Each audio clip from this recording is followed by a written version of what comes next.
15절에 나와 있는 성막을 세움 가치라고 말씀하죠. 성막을 세웠다라고 말씀을 제목을 정했습니다.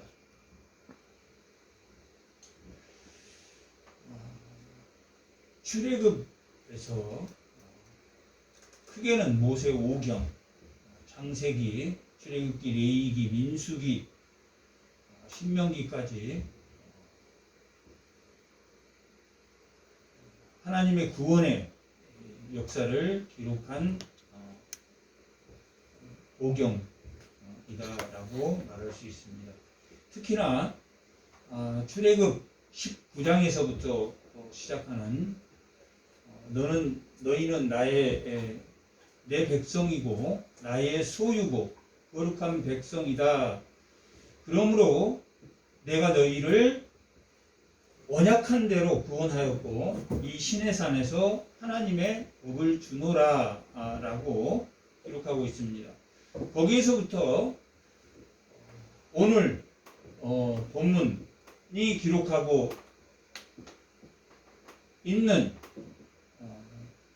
성막이 세워지고 그 성막에서 그들이 어떤 활동을 하였는가, 어떻게 성막이 움직였는가, 그것을 기록한 내용이 출애굽 19장에서부터 시작해서 오늘 본문을 포함해서 10장 10절까지의 내용입니다. 비로소 10장 11절에 그들이 가나안 땅을 통해서 이동했다라고 기록하고 있습니다.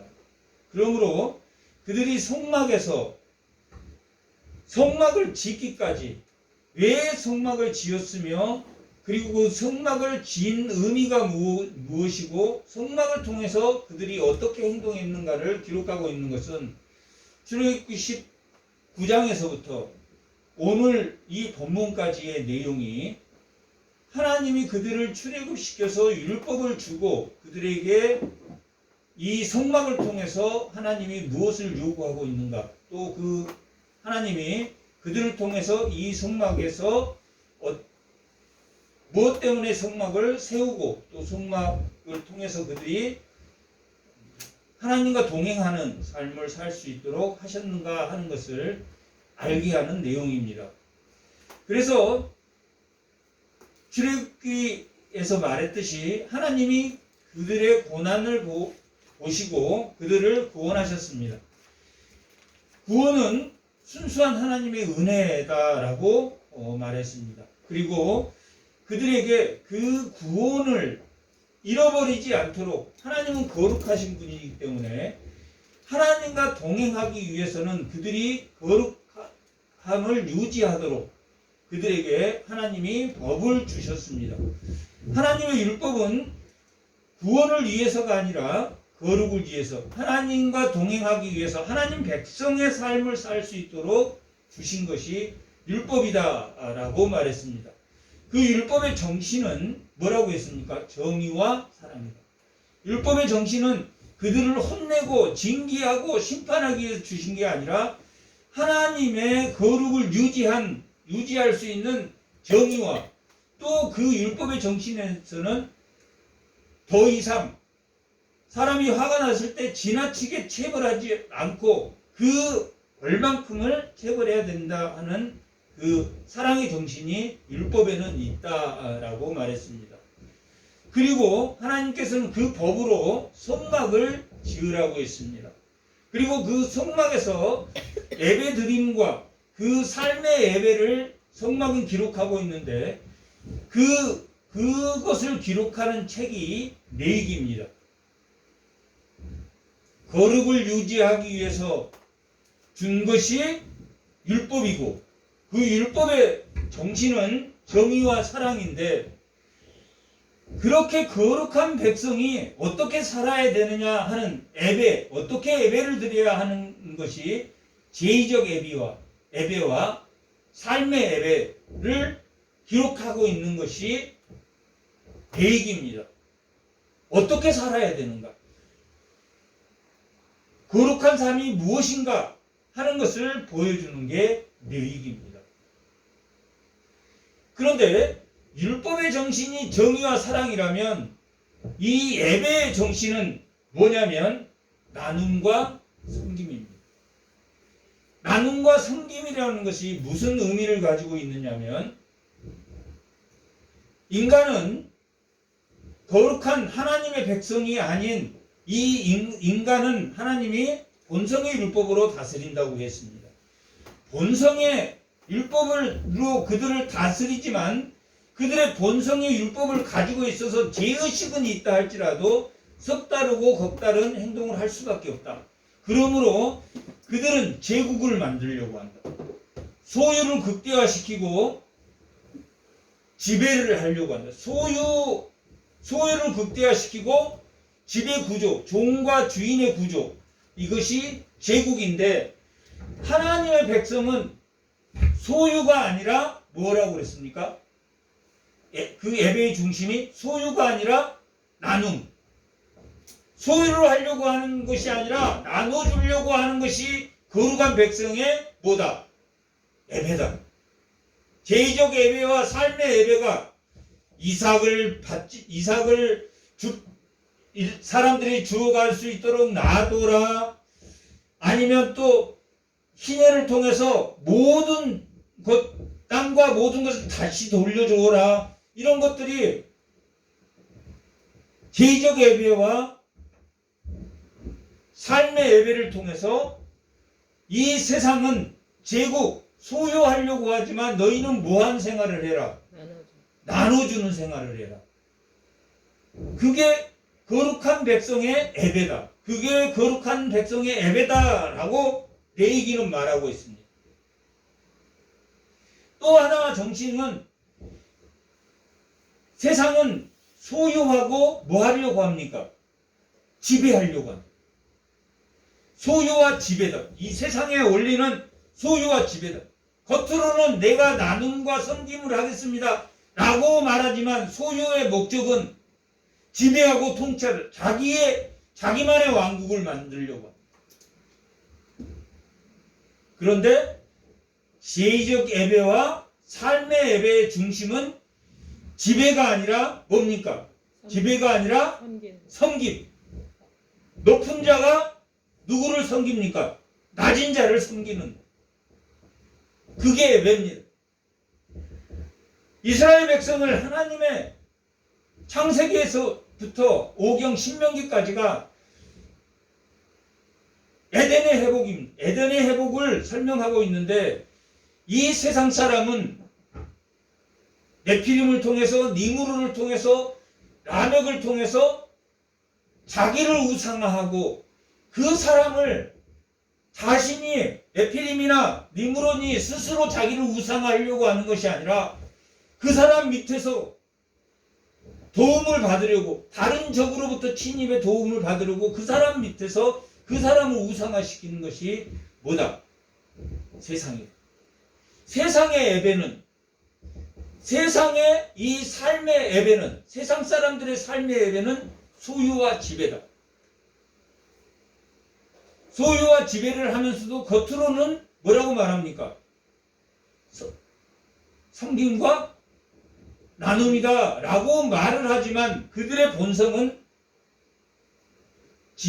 지배와 소유다. 그러면 참 예배는 뭐라고 그랬습니까? 소유가 아니고 나눔이고 지배가 아니고 뭡니까? 섬김이다. 그게 레위기의 정신입니다. 율법의 정신은 뭐라고 그랬습니까? 정의와 사랑이다. 아내하고 이혼을 하면 이혼 증서를 주라 그러면 고대 사회는 이혼 증서를 주지 않으면 여자는 100% 창녀밖에 될 일거리가 없습니다. 여자에게는. 창녀밖에 할 게 없었습니다. 그러면 이혼 증서를 주면 다른 남자하고 결혼할 수 있어서 또 그런 율법의 정신에는 그런 7년이 되면 자유인으로 해줘라. 정의와 사랑이 율법에는 규칙이 되어 있고 그런 백성이 거룩한 예배를 드려야 되는데 그 예배의 정신에는 뭐가 들었다고 그랬습니까? 나눔과 섬김.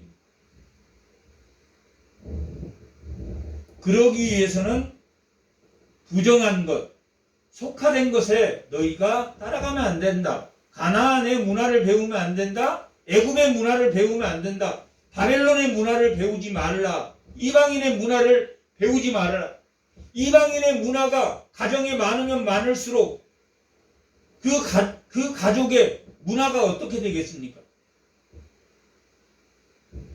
욕심과 지배와 소유의 공동체가 되어버립니다.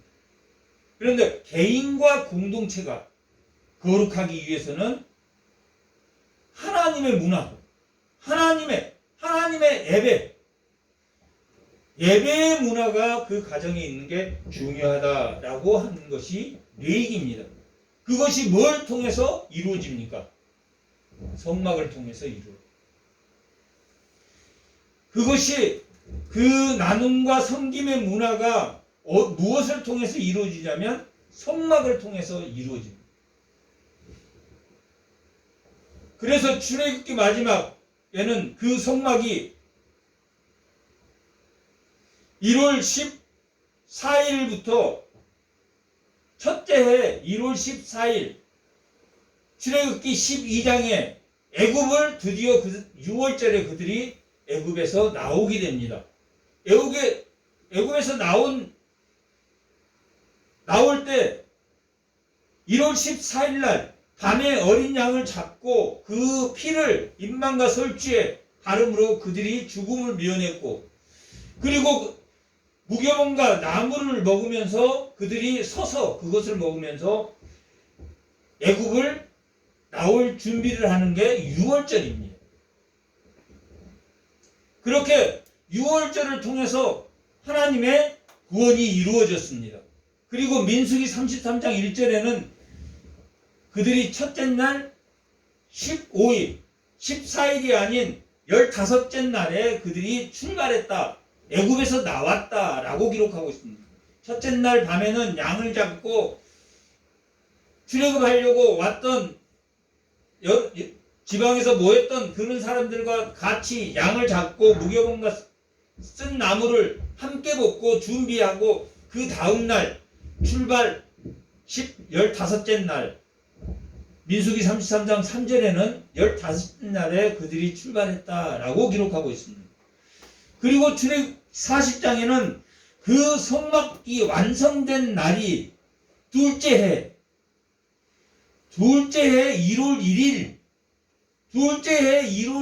성막이 완성되었습니다. 그런데 성막을 짓는 법을 출애굽기 25장에서부터 가르쳐주고 29장에서는 제사장을 세우고 그 성막의 봉헌식을 하는 방법을 가르쳐줍니다. 그래서 둘째 해 1월 1일 성막이 완성되었습니다. 성막이 완성되면 뭘 해야 되겠습니까? 그 성막에 오늘 레위기 8장 읽을 때 그 성막에 기름을 붓고 피를 뿌리고 그 봉헌식을 한 내용입니다. 레위기 8장에는 제사장을 세우고 8장과 9장은 제사장을 세우고 제사장이 위임식을 하고 그 성막에 뭐 한 내용이 나오냐면 성막 봉헌식을 하는 내용이 나옵니다. 그러니까 제사장 위임식을 포함해서 뭐 한 날입니까?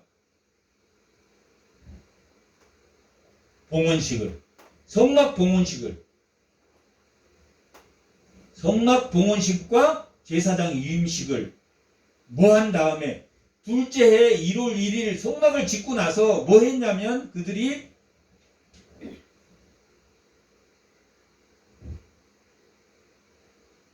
봉헌식과 제사장 위임식을 했다 하는 것을 레위기 8장 9장을 보면 압니다. 10장을 보면 그 봉헌식을 한 후에 나답과 아비후가 제단에 제물을 드리는데 뭘 먹고 와서 제단에 불을 드렸다고 그랬습니까? 제물을 드렸다고. 술을 먹고 와서 제사를 드렸다. 술을 먹고 제사를 지내서 나답과 아비후는 즉사하게 됩니다.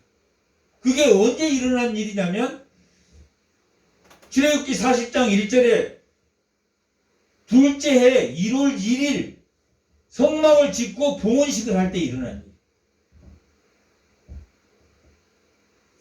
그런데 그 봉헌식이 레위기 8장 9장에서 봉헌식이 기록되어 있고 제사장 이음식을 했는데 오늘 본문을 보면 이제 성막에 하나님의 임재가 구름이 임했다. 성막을 짓고 나서도 뭐가 임했습니까? 시내산 내에 있던 그 구름이 어디 임했습니까? 성막에 임했다. 구름이 임했다라는 것은 뭘 의미한다고 그랬습니까? 하나님의 임재가 성막에 어디에서? 시내산에서 성막으로 하나님의 임재가 옮겨왔다. 옮겨온 그 성막에서 제일 처음 한 게 뭐냐면 봉헌식 그리고 제사장 위임식을 했다. 그것뿐만 아니라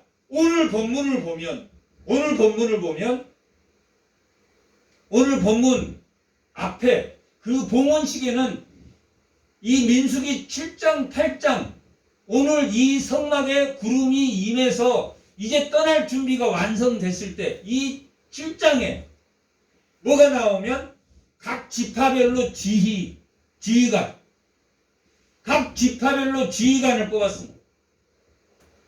그 지휘관들이 제사장 임식이 끝나고 나답과 아비가 죽은 후에 그 다음에 무슨 일이 있었냐면 이 민수기 7장에서 나와 있는 지휘관들이 뭐 했습니까? 돌아가면서 헌물을 했습니다.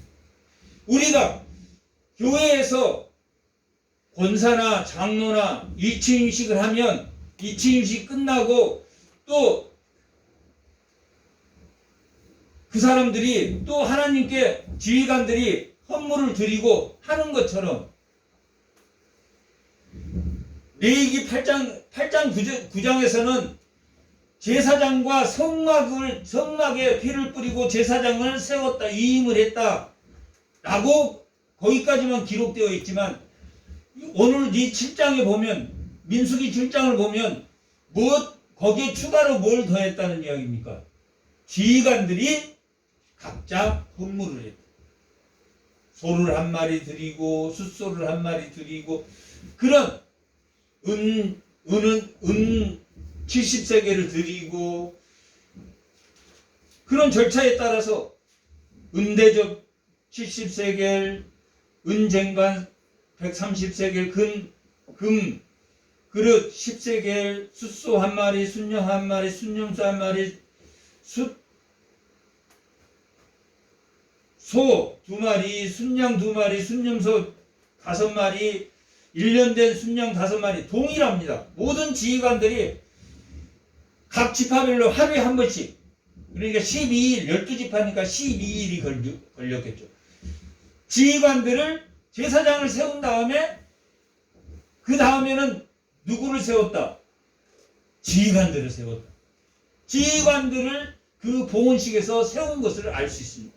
그러니까 장로 임직도 하고 그 다음에 집사들 임직도 했다. 그런데 집사들은 각 지파별로 한 명씩 해가지고 그들이 하나님 앞에 제사를 드릴 수 있도록 헌물했다. 번제와 화목제, 속죄제를 드릴 수 있도록 그들이 각 지파별로 동일한 양을 드립니다. 그러니까 방금 제가 순양 한 마리, 순염소 한 마리 했던 것이 곱하기 12 하면 12지파가 그것도 하루에 한 번 다 드린 게 아니라 각 지파별로 12번을 드렸다. 그러니까 제사장 이침식 하고 그 다음에 또 누가 하나님께 드려집니까? 제사장이 하나님 앞에 드려지고 그 다음에 누가 드려집니까? 각 지휘관들이 드려지고 교회를만 하면 장로가 드려지고 그 다음에 집사가 세워지고 뭘 중심으로 이 사람들은 세웠겠습니까? 싸움을 잘하는 사람 순도로 생겼게 믿음이 좋은 사람으로 그 사람들을 세웠겠습니까? 믿음이 좋은 사람. 이들은 광야로 떠나면서도 칼이나 무기는 농기구밖에 없었습니다. 오직 믿음이 좋은 사람으로 하나님께 봉헌된 사람입니다. 성막이 세워지고 그 다음에 뭐가 세워졌습니까? 사람이 세워지고 세우다라는 이 히브리어는 일어나다 정직은 하나님을 향해서 바로 서다라는 뜻이 있습니다. 그래서 너희가 정직히 행하고 하나님께 바로 행하고 이 세워지다 성막이 세우다 하나님을 향해서 섰다라는 하킴이라는 히브리어인데 이것은 일어나다 서다 반드시 서다라는 의미를 가지고 있는 말입니다. 성막이 세워지고 또 뭐가 세워졌습니까? 사람이 세워지고 제사장이 세워지고 하나님이 나답과 아비후는 하나님께 잘 거룩하지 못한 예배를 드린 자는 시범적으로 거기서 죽게 되고 사람이 세워지는 게 7장입니다. 성막이 둘째 해 1월 1일 날 세워졌습니다. 그리고 둘째 해 1월 14일이 무슨 날이냐면 6월절입니다.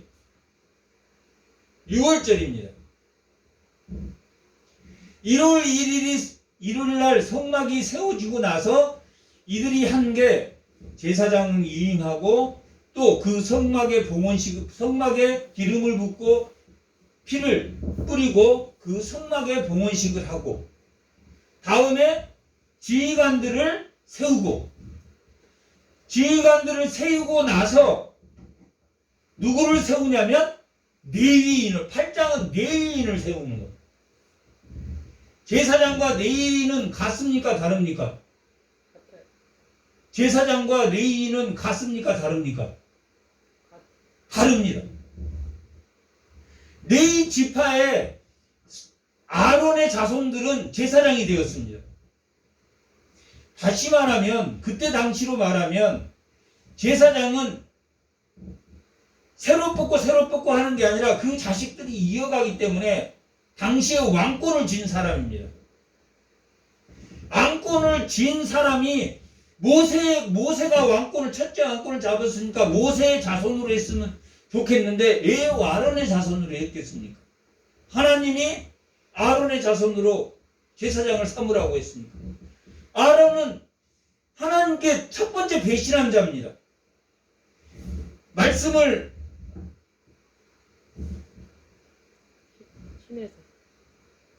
받으러 신내산에 올라갔을 때 아론은 송아지를 만들고 하나님의 절일이라고 뛰놀고 마셨다라고 기록하고 있습니다.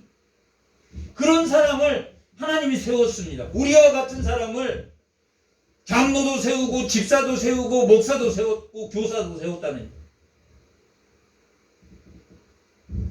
성막을 두 번째 해 1월 1일에 짓고 하나님이 무엇을 했는지 그 성막 출발하기 전에 무엇을 했는지를 기록하고 있는 게 출애굽기 40장에서 민수기 10장까지의 내용입니다.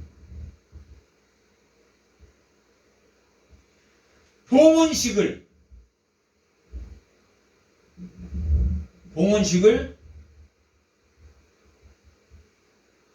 1월 1일에서부터 시작해서 제사장 위임식, 성막 봉헌식, 그 다음에 뭐 했습니까? 지휘관, 지도자들 위임식, 그 다음에 뭐 했다고 했습니까? 레위인 임직식. 레위의 자식 중에서는 무나리라는 자식이 있고 게르손이라는 자손이 있었고 또한 노아시라는 자손이 있었습니다. 모세와 아론은 고핫의 자손입니다. 레위의 자손은 3명이 있었는데 무나리, 게르손, 그 다음에 고핫 자손 중에는 모세가 있었고 아론이 있었고 그 고핫 자손 중에 아론의 자손이 제사장이 되었습니다. 그리고 나머지는 레위인은 뭐가 되어 나머지가 8,500명 정도 되는데 그 8,500명의 유임식이 언제 있었다? 성막이 세워질 때. 레위기는 제사장의 유임식만 나와 있지만 날짜로 보면은 성막이 1월 1일 날 세워지고 나서 성막이 세워지고 6월절이 1월 14일인데 그 1월 14일 6월절 이전에 뭐가 있었냐면 제사장의 유임식하고 그 다음에 지도자의 유임식하고 또 레위인의 유임식이 있었어요. 성막 봉헌식 때. 그러면 7장에 뭐가 나옵니까? 7장에 지휘관의 유임식. 우리 교회로 따지면 집사님들의 유임식이 있었어. 집사님. 그 다음에 제사장, 장로들의 유임식이 있었고 집사들의 유임식이 있었고 그 다음에 교사들의 유임식이 있었어. 레위인의 유임식이 8장에 나옵니다. 8장에.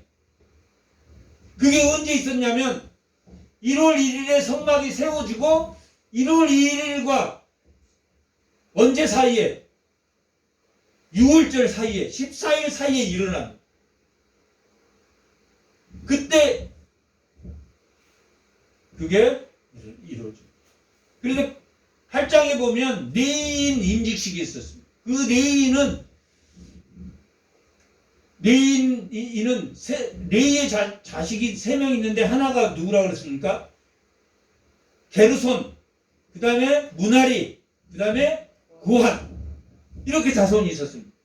그 레위인이 숫자로 세워보면 8,500명 정도 되는데 8,500 몇십 명 되는데 그들이 성막이 세워지고 성막과 함께 하나님이 세우는 성막이 세워지고 사람이 세워지는데 그 사람이 제사장이 세워지고 지휘관이 세워지고 또 누가 세워집니까? 레위인이 세워지고 레위인 중에는 게르손이 있었고 무나리가 있었고 고핫이 있었는데 왜 이 세 사람의 이름을 지금 몇 번씩 반복해서 하냐면 그것을 모르면 이게 성물을 누가 듣고 덮개를 누가 듣고 그게 매번 헷갈립니다. 게르손이 뭘 하냐면 성막의 덮개를 수리하고 봉사하는 사람들이에요. 성막의 덮개. 그 다음에 무나리는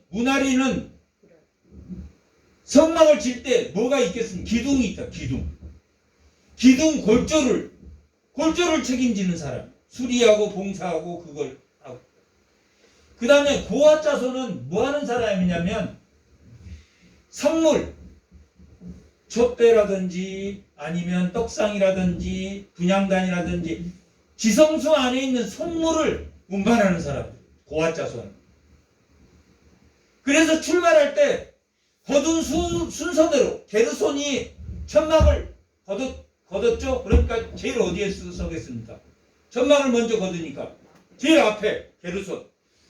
출발할 때 성막이 제일 앞에 가고 그 다음에는 유다 지파가 가고 유다 지파 다음에는 누가 가냐면 게르손. 성막 덮개를 가진 사람. 그래서 그 순서대로 반대로 도착하면 그 반대대로 성막이 지어지고 게르손이 성막의 지붕 덮개, 그 다음에 무나리가 골조. 골조가 어느 게 제일 무겁겠습니까? 골조 같은 사람들이 제일 무겁죠. 그래서 이 골조 같은 사람들은 그 수레에다가 싣고 가는데 수레가 몇 대냐면 4대나 4대. 그 다음에 천막은 2대. 근데 수레 한 대당 소가 2마리씩 끌음. 2마리씩. 그러니까 게르솜 지파는 소가 몇 마리겠습니까? 4마리에 수레 2개. 무나리 지파는 수레가 4개니까 소가 몇 마리겠습니까? 8마리. 한 수레당 2. 그러니까 천막의 덮개는 뭘로 이동한다?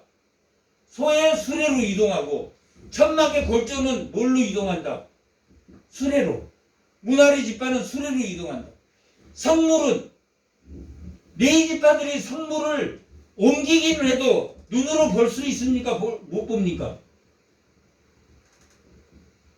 레위 지파 사람들이 성막에 들어가서 그 성물을 옮겨올 때 그 성물을 볼 수 있습니까? 볼 수 없습니까? 볼 수 없어. 그들이 보면 즉사하기 때문에 제사장들이 뭐 해줍니까? 보자기로 다 싸준다. 보자기로 싸준 걸 가지고 그 성물은 수레에 끌고 가지 않고 어디에 간다?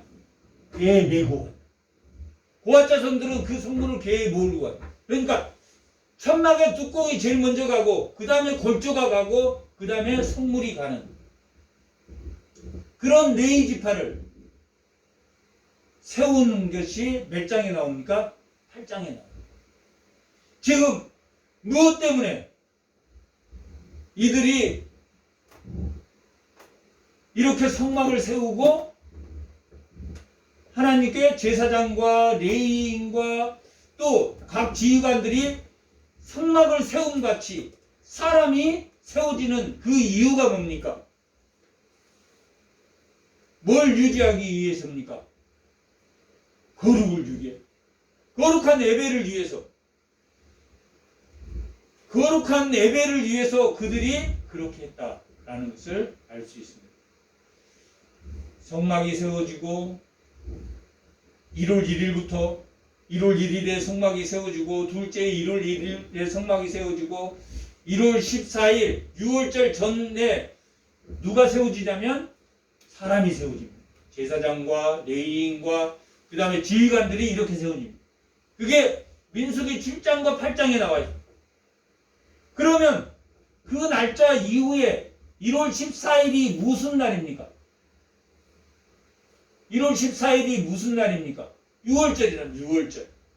6월절은 몇 장에 나와야 되겠습니까? 9장에 나와야 6월절은 9장. 오늘 본문의 앞에가 6월절에 관한 내용입니다.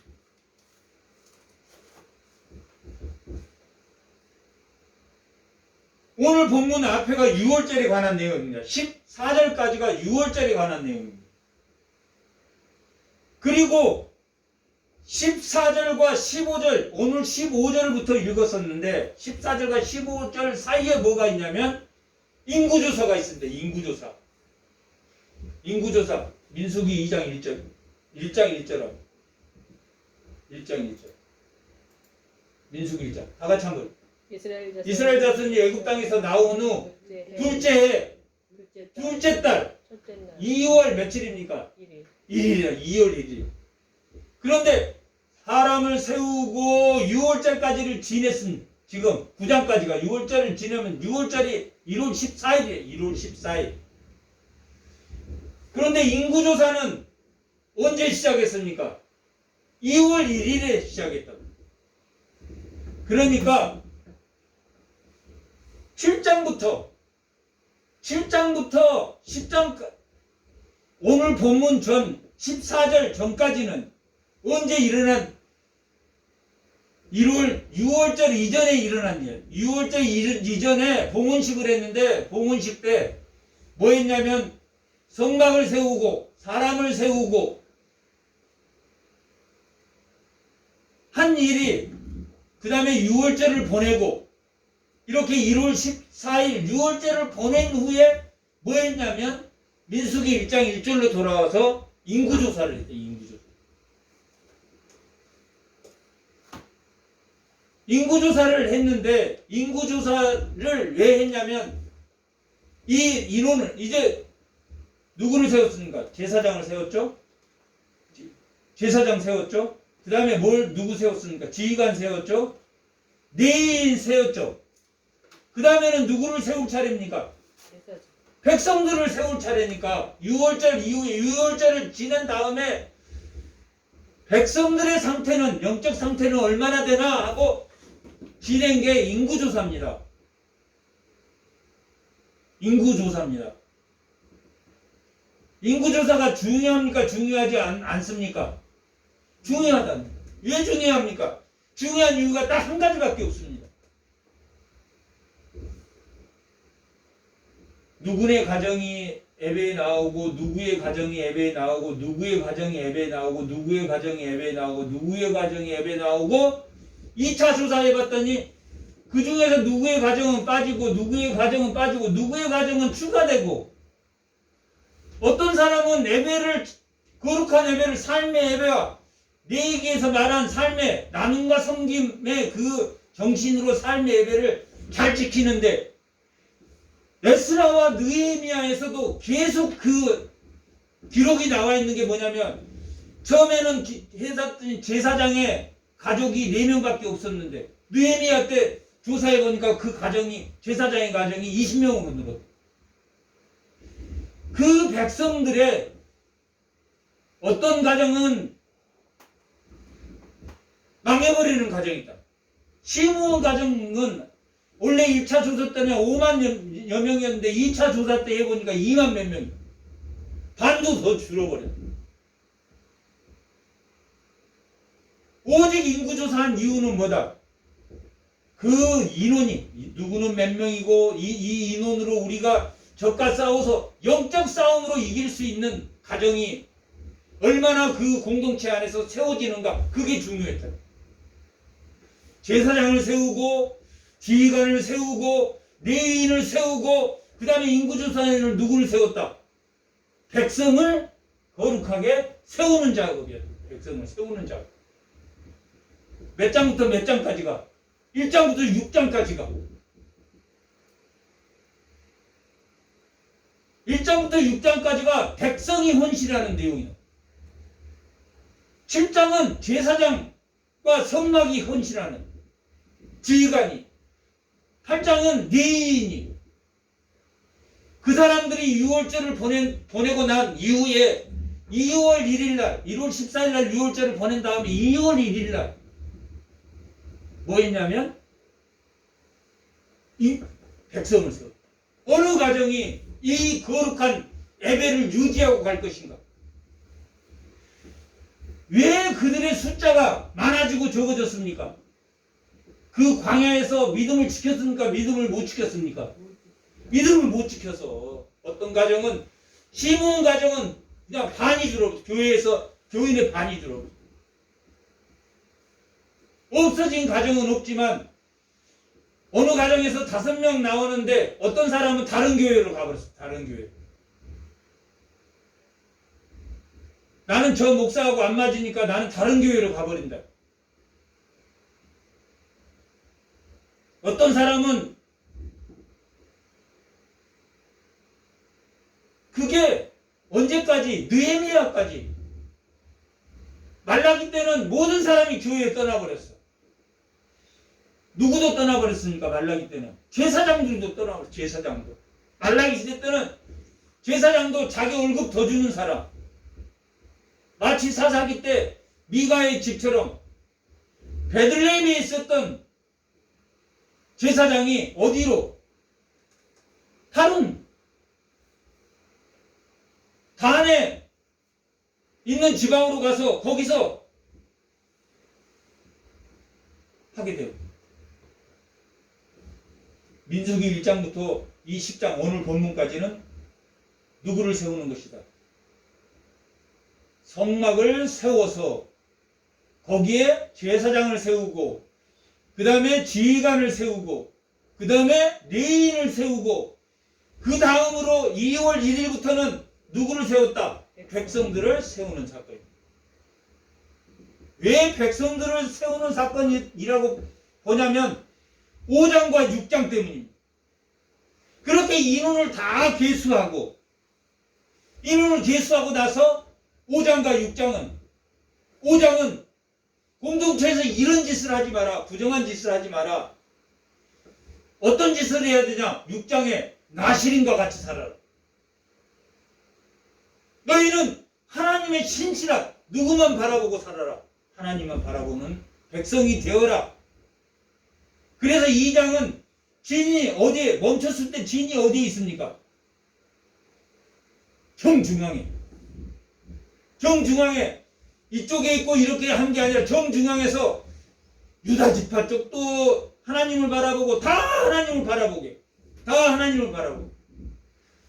그 장막 앞쪽으로는 모세와 아론의 자손이, 옆쪽으로는 아랫, 남쪽으로는 고핫 자손이, 뒤에는 게르손 자손이, 옆에는 북쪽으로는 무나리 자손이 그 장막을 치고 다 누구를 바라보고 너희들이 하나님을 바라봐라. 그 백성들을 세우는, 출애굽하기 전에, 출애굽이 아니라 그들이 가나안 땅을 향하기 전에 하나님과 동행하도록 그 진을 편성하고, 그래서 5장에는 이런 행동을 하지 마라.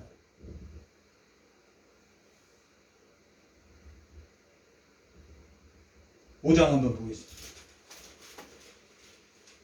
세 가지, 5장 2절.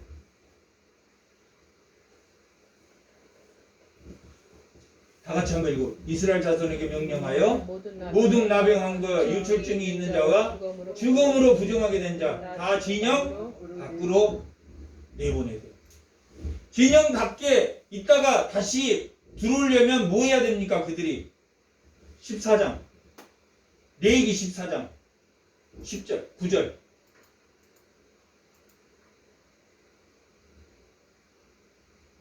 다 같이 한번. 일곱째 날에는 그의 모든 털을 밀고 머리털과 수염과 눈썹을 밀고 그의 옷을 빨고 몸을 물에 씻으라. 그리하면 뭐 하리니까? 정하리라. 깨끗해진다. 이게 정결 의식이야. 일곱째 날에. 여덟째 날에는 뭐 합니까? 비로소 여덟째 날에 그는 흠없는 순양을, 어린 양 제사를 드릴 수 있다. 정해진 다음에 그들이 나병이나 유출병이나 죽음을 만진 사람들은 어느 밖에 있어야 됩니까? 진영 밖에 있어야 돼요.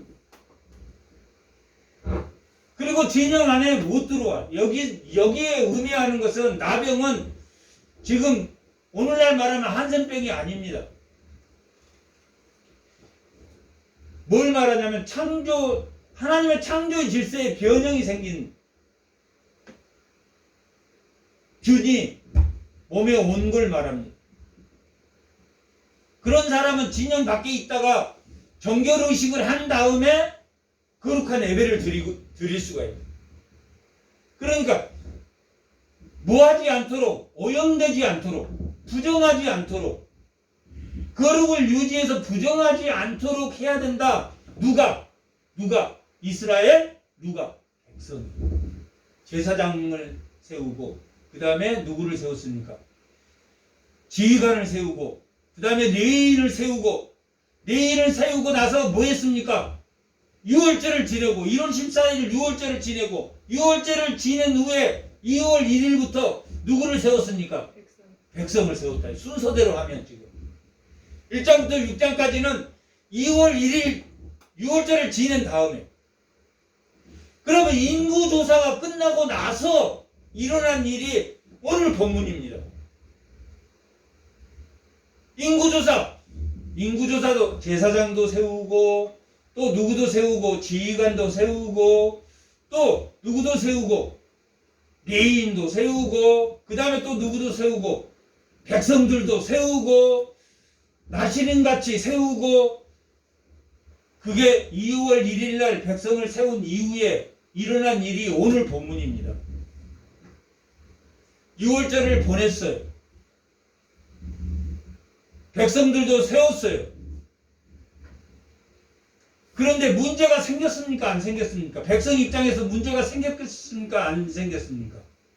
출발하려고 하는데 진 밖으로 나가라 그랬으니까 문제가 생겼습니까? 안 생겼습니까? 생겼어요. 왜 나는 못 가냐? 왜 나는 못 가냐? 그러면 그 사람들이 정하기 위해서 다시 속죄제를 드리고 그들이 정결하게 다시 거룩한 인원으로 참여할 수 있도록 해준 게 한 달입니다. 1월 14일에서 2월 14일 날 그들이 애국으로 나갔다 들어온 사람 시체도 아버지 제사에 아버지가 돌아가셔서 거기에 갔다 와서 정적을 이루시고 그래. 이런 사람들을 몽땅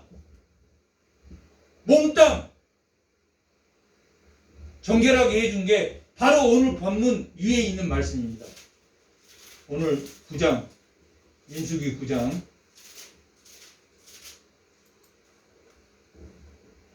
9절에서부터 아니요 9절이 아니라 5절부터 자 1월 14일 날 6월절을 보내고 그 다음에 2월 1일 날 뭐 했습니까? 인구조사를 하고 백성들을 세우고 2월 1일 이후에 자 그들이 첫째 달 14째 날에 해질 때에 시내 강에서 6월절 이게 이제 첫 번째 6월절을 보냈다는 이야기가 쭉 올려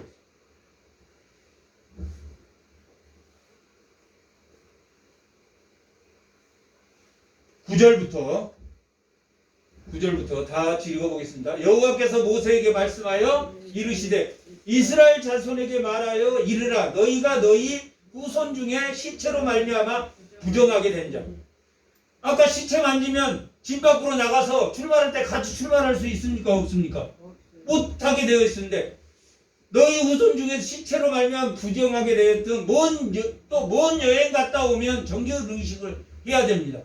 먼 여행 갔다 중에 있다 할지라도 다 여호와 앞에 마땅히 뭘 해야 됩니까? 6월절을 지켜야 된다. 시체를 만졌어도 부정하게 됐어도 이 사람들이 6월절은 1년에 한 번 무조건 지키게 돼. 1년에 한 번. 그건 하나님의 명령입니다. 대대로 지켜야 될 너희가 영원히 지켜야 될 규례다 라고 하나님 하시기 때문에 1년에 한 번 무조건 지켜야 됩니다. 마땅히 6월절을 지키되 둘째 달 14일 날 해질 때 둘째 달이면 뭡니까? 2월 며칠입니까? 14일. 원래는 6월절이 며칠이었습니까? 1월 14일이었는데 1월 14일 6월절 지난 다음에 인구조사는 2월 1일부터 했으니까 6월절 지난 다음에 인구조사가 끝났고 인구조사하고 나서 보니까 부정한 자 이런 사람들이 있더라며. 이런 사람들이 있어서 진 밖으로 내봐야 그 사람들이 6월절을 지켜야 됩니까? 안 지켜야 됩니까? 지켜야 돼. 그러니까 6월절 지나서 2월 1일 날 인구조사를 해봤더니 이런 문제가 있었어요. 그래서 언제로 2월 14일 날도 6월절을 한 번 더 지키게 된다. 6월절을 몇 번 지켰다? 출발할 때는 2번 지켰다. 9장은 6월절을 설명하기 위해서 9장을 기록했습니까? 아니면 늦은 6월절을 지켜서 하나님이 그들을 긍휼히 여기셔서 다 데리고 나갔다라는 것을 말하기 위한 겁니까? 그거 늦은 6월절을 지켰다. 한 달 늦은 인구조사 후에 한 달 늦은 6월절을 지켰다. 하나님의 법은 뭘 기초했다 그랬습니까? 정의와 사랑. 누가복음 10장에서 읽었듯이 예수님이 율법 교사한테 율법이 뭐냐? 선지자의 강령이 뭐냐? 라고 물어봤을 때 하나님을 사랑하고 이웃을 사랑하는 거라 라고 대답했을 때 예수님이 그 말이 옳도다 라고 말한 것처럼 마태복음 22장에는 율법교사가 예수님한테 물어봤을 때 예수님이 그들에게 하나님을 사랑하는 것과 이웃을 사랑하는 것이다 라고 대답해 줬지만 누가복음에서는 예수님이 물어봤다. 예수님 율법교사 내 말이 옳도다. 하나님을 사랑하고 율법의 정신은 사랑입니다. 정의보다 앞서는 게 사랑입니다. 그걸 공이라고도 부릅니다. 정의에 사랑이 플러스된 게 공입니다.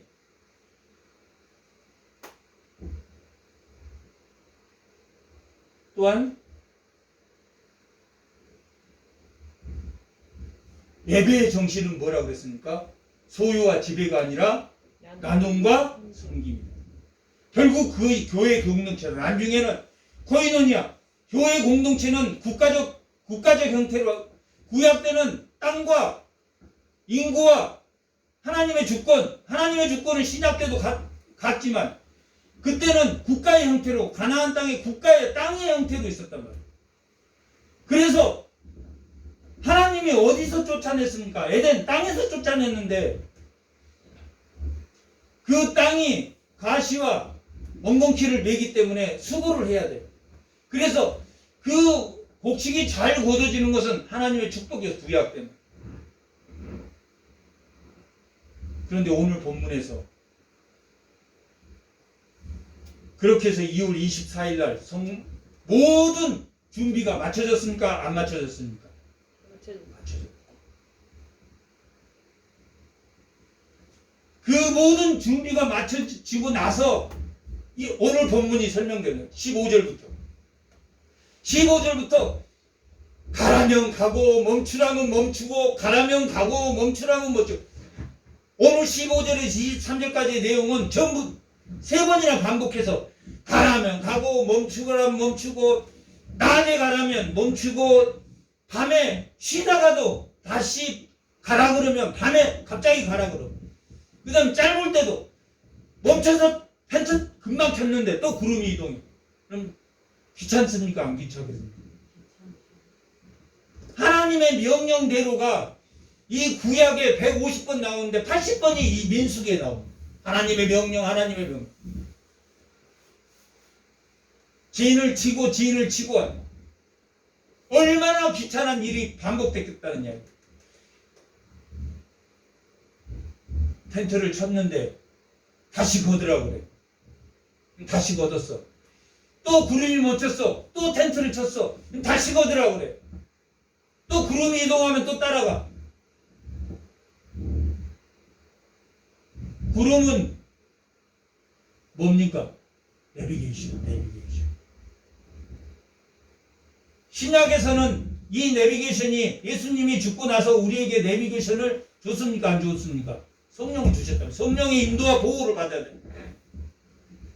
구약 때는 모의 불기둥과 구름 기둥이 그들이 내비게이션이.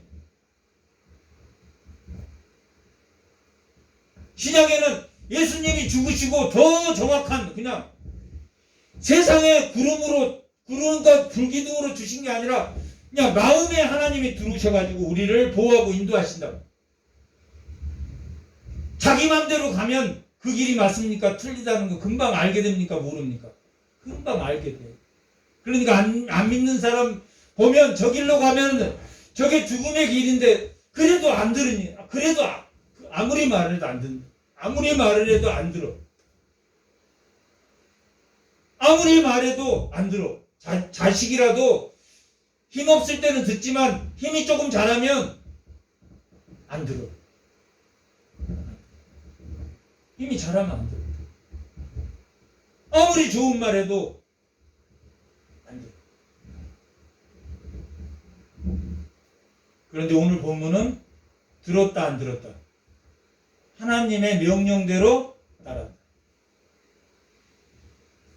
사람 성막도 세우고 제사장도 세우고 지휘관도 세우고 레위인도 세우고 누구도 백성도 세우고 백성도 나시린 같은 하나님의 말씀에 순종하는 그런 자들이 되라고 그들을 세웠다. 다 세웠어. 그리고 행군도 누가 제일 앞장섭니까? 행군 누가 제일 앞에 갑니까? 행군할 때 그것만 알면 됩니다. 하나님의 계가 제일 앞에 가. 그 다음에 유다 지파가 가고 그 다음에 게르손 제일 먼저 거둘 때 천막부터 거두니까 그 순서대로 갑니다. 천막 거둔 사람이 게르손, 무나리는 그 기둥 그 다음에 고앗 자손은 제일 뒤에 성물을 이고 가. 그 천막 뜯은 순서대로 가. 그 다음에 반대로 지은 데는 반대로 지은다. 천막이 도착해서 천막 칠 준비를 하면 그 다음에 무나리 집가 가서 골조를 세우고 나서 천막을 치면 그 다음에 고앗 자손이 와서 성물을 안에 집어요. 거둔 순서대로, 지은 순서대로 그렇게 게르손, 무나리, 고아차손이 가요. 제일 앞에 누가 갑니까? 하나님의 궤가 가고 그 하나님의 궤 위에 뭐가 임재합니까? 구름, 하나님이 임재한 걸 그들에게 보여요. 하나님의 임재한 것을 보여주면서 그 진이 딱 출발할 때 그 백성은 뭐가 마음에서 우러나겠습니까? 막 구름 기둥을 따라갈 때 은혜가 일어나. 하나님의 사닥다리가 막 가슴에서 요동친단 말이야. 야, 하나님이 우리를 인도한다. 나는 이 농기구로도 적을 100명 죽일 수 있어. 그런 자신감이 생긴다. 하나님의 은혜가 용서 줍니다. 오늘 본문의 말씀은 성막에 구름기둥이 불기둥이, 구름기둥 따로 불기둥 따로입니까? 아니면 구름기둥과 불기둥이 동시에 뜹니까? 동시에. 밤에는 그게 뜨거운 불길로 그들을 따뜻하게 하고, 낮에는 그 구름기둥이 그늘을 만들어서, 그러니까 기적이죠. 떨기나무에 불이 임했을 때 그 불길이 막 일어났지만 그 떨기나무는 탔습니까? 안 탔습니까? 안 탔다. 아담과 나비를 불로 죽였을 때 몸은 타버렸지만 옷은 탔습니까? 안 탔습니까? 안 탔다.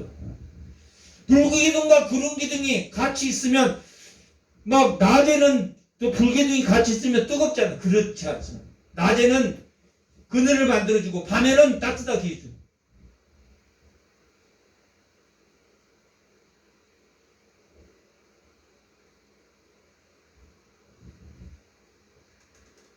그렇게 성막에 구름기둥과 불기둥이 임했다라고 오늘 본문은 말합니다.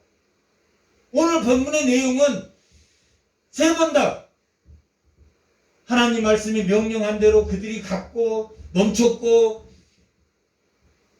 오랜 시간 3개월, 한 달, 1년도 멈추라고 그랬으면 멈췄다. 구름이 1년 동안 안 움직여. 안 움직이면 하나님의 임재가 있는 곳에 있어야 됩니까? 임재가 떠난 곳에 있어야 됩니까? 하나님의 임재가 있는 곳. 그런 내용입니다. 오늘 본문은 세 번 이런 멈추라면 멈추고 가라면 고고, 멈추라면 멈추고 가라면 가고, 오래 멈추라면 오래 멈추고 적게 멈추라면 벗지 멈고, 금방 텐트를 쳤는데 장막을 쳤는데 금방 거두라면 그들이 거뒀다는 뜻이요. 거뒀다.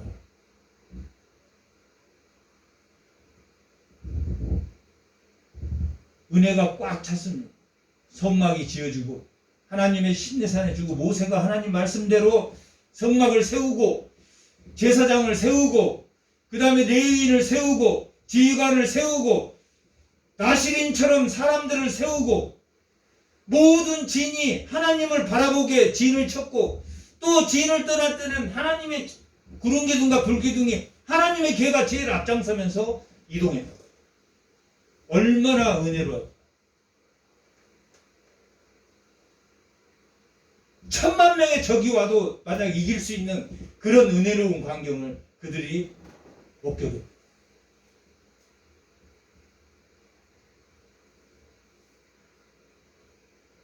이제 11장 출발하자마자 그들의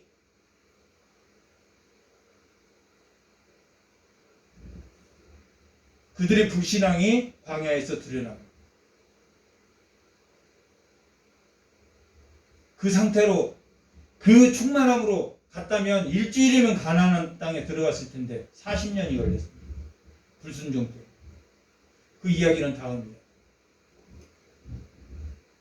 하나님이 이스라엘 백성에게 얼마나 철두철미하게 예배가 무엇인지,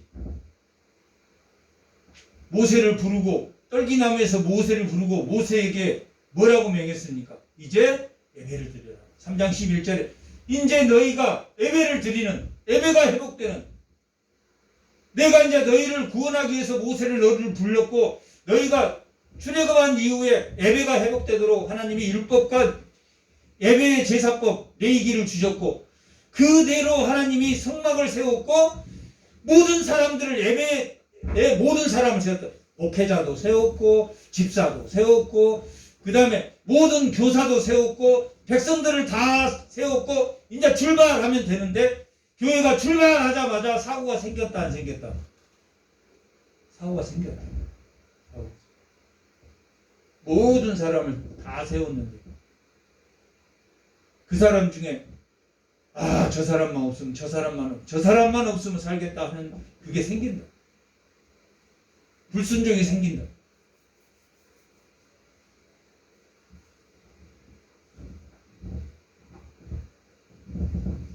오늘 본문까지 성막을 세우고 사람을 세우고 제사장을 세운 하나님이 일으켜 주었습니까? 일으켜 주지 않았습니까? 하나님이 일으켜 주었다. 세웠다. 일으켜 주었다. 죄의 자리에 앉지 말고 뭐 해라? 일으켜 주신 하나님처럼. 성막을 세웠다라는 말은 이 말 속에는 뭐가 들어있습니까? 제사장을 세웠다, 레위지파를 세웠다, 그 다음에 이스라엘 하나님의 백성을 세웠다. 다 세워서 그 성막과 함께 드디어 출발한다. 그게 우리 신앙의 시작입니다. 신앙의 시작이자 신앙의 끝입니까? 끝이 아닙니까? 변질되지 않고 신앙의 시작처럼 똑같이 끝이 나요. 그래서 예수님은 우리의 시작이고 우리의 무엇입니까? 끝이란 말이에요. 예수님이 시작과 끝이야. 그게 온전하다라는 뜻이에요. 온전하다. 히브리서 12장에 나와 있는 온전한 주라고 할 때 그 온전은 아르케, 시작과 끝인 주님이다. 시작과 끝이 같아요. 성막을 지금 세우고 제사장을 세우고 사람을 세우고 다 세워서 가는데, 인간은 우리의 광야의 삶 속에 변질이 됩니까? 안 됩니까? 변질이 조금씩 된다. 성막을 세울 때 내가 그때 하나님께 속죄제물과 우리의 첫사랑이 늘 살아나요. 그 첫사랑이 마지막 사랑이에요. 오늘 이 성막이 세워지고 성막 위에 하나님의 임재인 구름이 증거하게 떴다는 것은 하나님과 영원히 뭐한다? 동행한다, 동행하지 않는다? 동행하는 삶이 곧 예배다. 하나님이 모세에게 말한 그 예배가, 제의적 예배와 삶의 예배가 하나님과 하나님의 임재가 동행하는. 예루살렘이 멸망한 다음에 그 임재가 어디로 갔습니까? 바벨론으로 갔단 말이에요. 에스겔 그 그랄 강가에 하나님의 임재가, 그리고 다시 예루살렘으로 가지만 하나님의 임재가 있는 곳이 교회다. 하나님의 임재가 있는 곳이 성막이 세워지는 것이고,